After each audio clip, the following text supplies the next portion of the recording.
អាចកំបាំងអាយុវែងនិងរស់នៅដោយរីករាយរបស់ជនជាតិជប៉ុនហើយនេះភាសាអង់គ្លេស Ikigai ហើយរួចបានជាសភៅមួយក្បាលនេះគេហ៊ានទៅសេពីវិធីនៅក្នុងការរស់នៅដើម្បីឲ្យមានអាយុវែង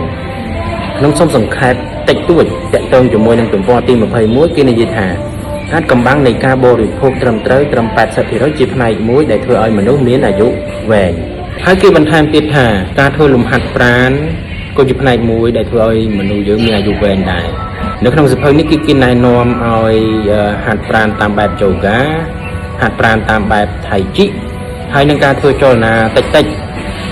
ដោយដើរចុះឡើងហើយដកដង្ហើមចេញចូលឲ្យវែង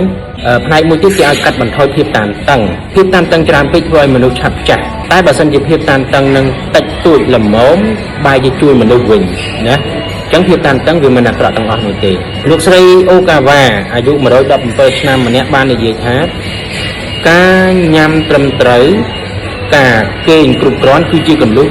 ដែលធ្វើឲ្យអាយុវែងអូខេបងប្អូនទាំងអស់គ្នាទាំងអស់នេះគឺជាអ្វីដែលខ្ញុំបានសង្ខេបចេញពីសៀវភៅ Ikigai ហើយសង្ខេបតិចតួចបំផុតបើសិនជាបងប្អូនចង់ដឹងខ្លឹមសារអត្ថន័យរបស់វាច្រើនជាងនេះបងប្អូនអាចរកសៀវភៅមួយនេះដើម្បីយកមកអានបន្ត